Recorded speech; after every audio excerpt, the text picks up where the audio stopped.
Geschichtswissenschaft muss sich verändern in einer digitalen Welt. Warum das Flow-Projekt? Warum ist das ein tolles Projekt?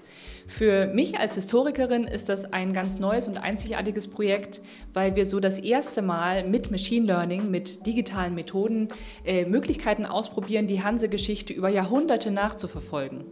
Man muss sich vorstellen, dass für die Erforschung der Hanse-Geschichte unzählige Quellen gelesen werden müssen. Im 13. und 14. Jahrhundert sind das noch nicht ganz so viele, aber über die insgesamt 300, 500 Jahre Hanse-Geschichte, das kann kein Mensch lesen. Also im Prinzip ist die Idee des Projektes, dass wir eine Art Arbeitsschritte oder Arbeitsablauf, einen Workflow entwickeln wollen für den Umgang mit Tools aus dem Bereich der künstlichen Intelligenz auch, also Machine Learning Tools, für das Erschließen von mittelalterlichen Texten. Das sind einmal die Berner Turmbücher, dann sind es Texte aus dem Bereich der Hanse-Rezesse und Texte oder sozusagen Gerichtsprotokolle aus dem mittelalterlichen England. Und die sind mittelalterlich handgeschrieben. Und jetzt ist die Frage, wie kriegen wir diese handgeschriebenen Texte in einen Zustand, sodass wir mit computerunterstützten Tools damit arbeiten können.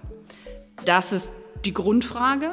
Und wie können wir diese Arbeitsschritte so strukturieren, dass möglichst viele Leute Lust haben, das machen zu können, aber eben auch das machen zu können. Also sozusagen eine Kompetenz, eine gewisse Niedrigschwelligkeit herzustellen, um eben mit diesen computergestützten Methoden auch zu arbeiten. Ich möchte mit Hilfe digitaler Methodik die Hanse-Geschichte neu untersuchen, und zwar mit Schwerpunkt auf den hansischen Privilegien und den Umgang mit diesen auf den Hansetagen. Ich untersuche vor allen Dingen die Entschuldigung fürs Nichterscheinen vor Gericht und untersuche dafür Gerichtsakten aus dem 13. und 14. Jahrhundert in England. Ja, unser Ziel ist es dann, unseren Korpus möglichst vollständig automatisiert transkribieren lassen zu können und auch annotieren lassen zu können und darüber dann möglichst gut auswerten zu können, wo denn unsere Schlagwörter eigentlich vorkommen, wie Personennetzwerke funktionieren und wie sich die semantischen Begriffe da ändern.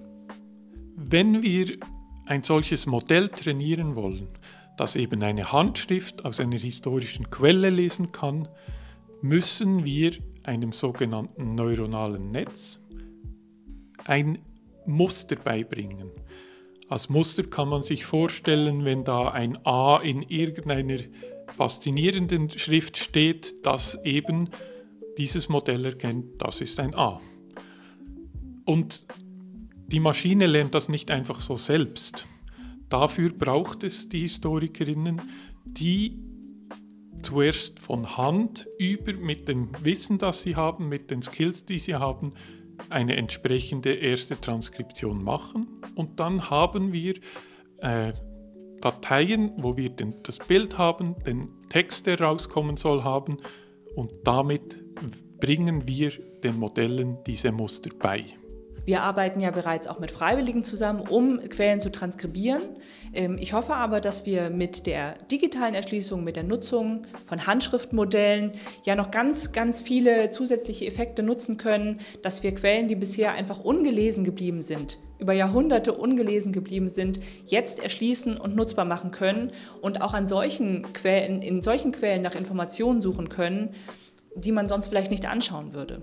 Genau, das ist nämlich der Hintergrund. Wir haben uns relativ häufig dazu ausgetauscht, dass wir mit maschinellen Lernverfahren oder das, was man landläufig so als künstliche Intelligenz kennt, extrem viele Schritte teilautomatisieren kann, aber dass man ziemlich viel Background-Wissen haben muss. Also man muss eigentlich schon eine Idee haben, was funktioniert wie, was für Systeme gibt es, und das wollen wir stark erleichtern. Das heißt nicht, dass wir sozusagen das ganze Programmieren outsourcen an Computerwissenschaftlerinnen und Wissenschaftler, sondern wir wollen auch die Fähigkeit, damit umzugehen, eigentlich ins Fach bringen. Also wir wollen so einen Schnitt machen zwischen Leuten, die digital fähig sind und sich eben auch für die historischen Fragestellungen interessieren.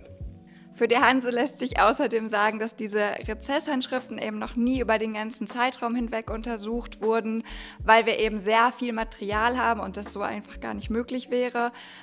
Diese Methodik ermöglicht es uns also, erstmal so eine Langzeitstudie zur Hanse anhand der Hanse-Rezesse vorlegen zu können. In meinem Fall eben mit Blick auf die Privilegien. Also vielleicht, wie hat sich der Umgang mit den Privilegien über die 300 Jahre Versammlungsgeschichte der Hanse geändert. Das Gleiche gilt auch im Grunde für die englischen Gerichtsakten. Es gab mal im 19. Jahrhundert einen großen englischen Rechtsschreiber, Maitland, der gesagt hat, dass die ganzen Akten nie gänzlich erschlossen werden können bei dem Riesenumfang. Und wir sind jetzt dabei, im Grunde einen ersten Schritt in die Richtung machen zu können mit diesen Modellen, die wir da schaffen. Und ich glaube, es hat eben auch ganz viele Konsequenzen fürs Fach. Also wir können plötzlich mit viel größeren Datenmengen umgehen.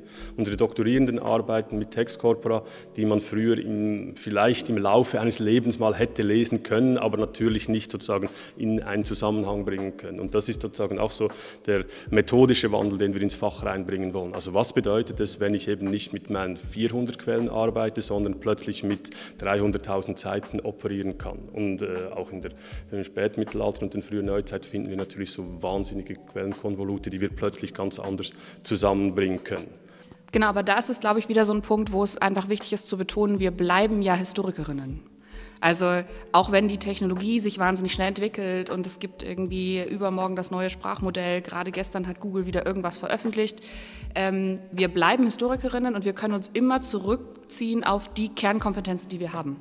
Das kritische Lesen von Texten, das Stellen von gesellschaftlich relevanten Fragen, die Interpretation von Ergebnissen aus diesen Sprachmodellen, also einfach sozusagen die Auseinandersetzung damit, was bedeutet ein Befund, den ich habe, eigentlich für die gesellschaftspolitischen Strukturen einer Zeit. Ne? Ja, also man kann sozusagen immer wieder sich zurückziehen und sagen, macht ihr mal.